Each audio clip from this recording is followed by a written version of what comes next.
Hola, soy Ángel y el día de hoy les voy a contar una de mis historias favoritas del mundo del automovilismo. Es la historia de cómo un hombre dedicó su vida entera para revivir una marca y construir el mejor auto del mundo sin compromisos. Esta es la historia del Bugatti F110 y la fábrica azul.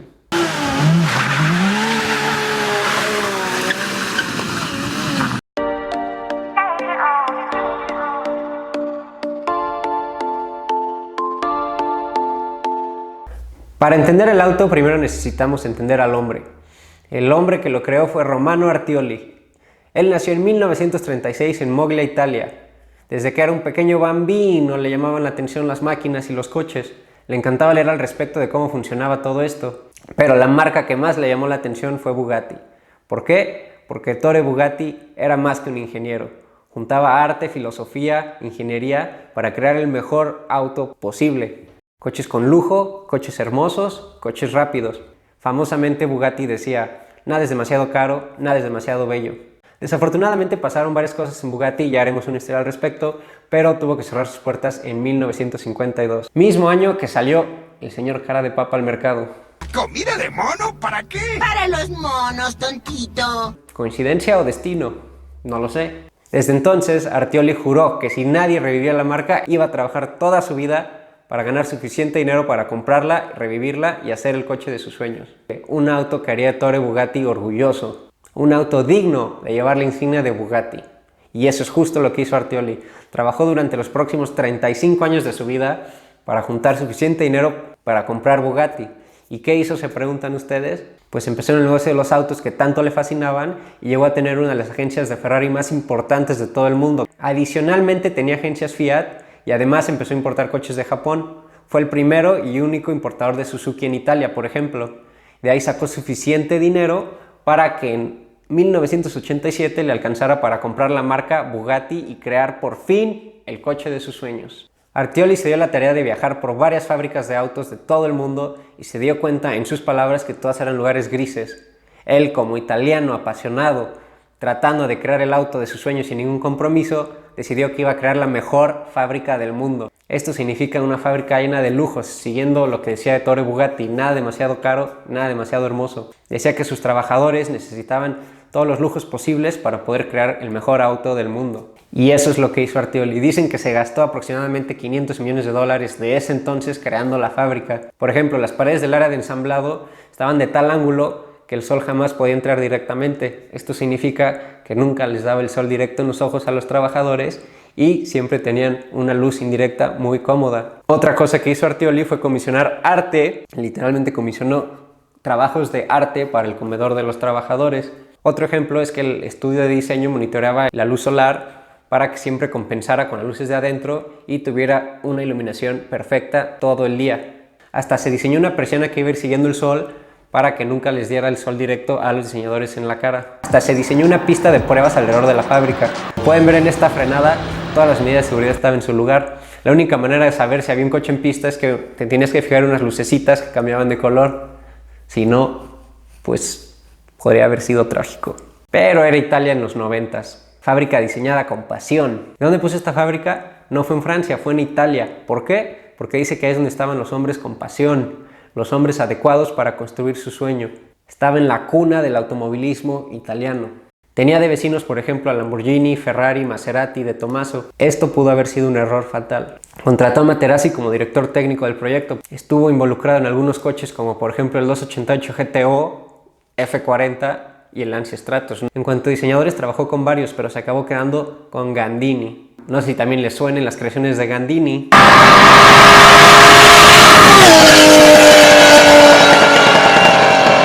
Pero desafortunadamente Artioli decía que el diseño de Gandini estaba para el perro. Por suerte encontramos este video de los coches en prueba de nieve y le preguntamos al perro que qué opinaba. Artioli decía que Gandini seguía viviendo en el pasado, que tenía que dejar atrás lo que había hecho antes, que esto parecía mucho a un Lamborghini Diablo, que él quería algo completamente diferente, algo jamás antes hecho. Entonces, ¿qué hizo un hombre lleno de pasión como Romano Artioli? Le habló al arquitecto y le dijo, tú acabas este diseño, esto es todo tuyo. El arquitecto dijo, pues yo nunca he hecho algo así.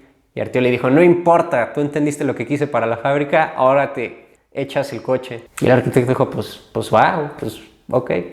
Y así fue como nació el Bugatti EB110. Fue lanzado un 15 de septiembre de 1991. Esto fue exactamente 110 años después de que nació Ettore Bugatti. Hubiera sido su cumpleaños 110. Bugatti EB110, 110 años. Por eso el nombre del coche. Desde el principio Artioli hizo una promesa.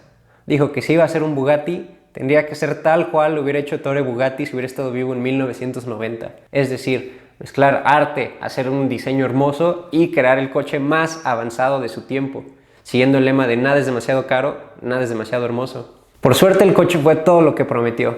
En cuanto a diseño, Artioli lo logró. Era algo jamás antes visto, que para mí, en lo personal, todavía se me hace un coche muy bonito y no parece que tiene 30 años. O sea, véanlo, imagínense eso en 1991, ver eso por la calle. Y la ingeniería también era algo jamás antes visto en un coche de calle. Era un motor V12 de 3.5 litros, con 4 turbos y 60 válvulas, o sea, 60 válvulas.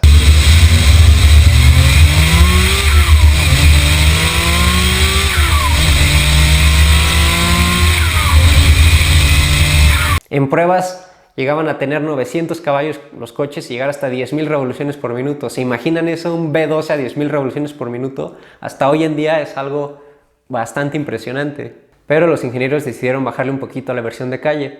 Tenía 550 caballos y después lo subieron a 611 caballos de fuerza. Igual era algo jamás antes visto. Hacía el 0 a 100 en solo 3.2 segundos y llegaba hasta 352 kilómetros por hora. En ese entonces, hace 30 años casi. Es una locura. Adicionalmente traía tracción en las 4 ruedas, algo también rarísimo. Imagínense de subirte un F40 a un Diablo con tracción trasera a un coche con tantos caballos y tracción en las 4 ruedas, era algo impresionante. Prácticamente años luz adelante de cualquier otro coche de esa época. De hecho, era tan buen coche que Schumacher hizo una prueba para una revista alemana con varios hypercars de ese momento y decidió comprar el Bugatti EB110. A ese nivel, todo era color de rosa para Bugatti. El coche rompió 4 récords mundiales. Era el coche de producción más rápido del mundo, era el coche de producción de aceleración más rápido del mundo, era el coche usando gasolina más rápido del mundo y era el coche de producción más rápido sobre hielo en toda la historia del automóvil. De hecho, para la prueba de hielo, Michelin diseñó unas llantas especiales. Como se usa en nieve, eran unas llantas con picos, pero eran de alta velocidad. El problema es que el Bugatti llegaba a tan altas velocidades que los picos salían volando. Entonces el piloto decidió quitarle los picos y hacerlo con las llantas normales. El Bugatti EB110 llegó a una velocidad máxima de 315 km sobre hielo, pero el récord fue de 296 km por hora, ya que se promedia la ida y la vuelta. Pero igual, 315 km por hora sobre hielo. Todo iba tan bien que Artioli decidió hacer un segundo coche. Este iba a ser un Bugatti de 4 puertas.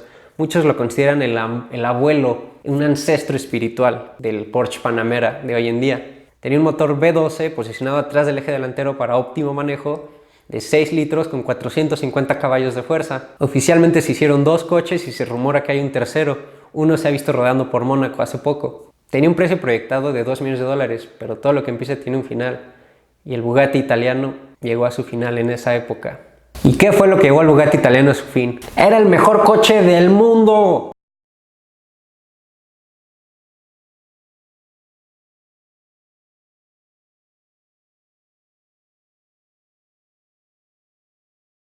Compáralo con el F40, por ejemplo, o el Diablo. Este tenía un interior lujoso, tenía tracción en las 4 ruedas, tenía 4 turbos, tenía 60 válvulas, tenía 600 caballos de fuerza. Era todo lo que se imaginó pequeño Artioli y más.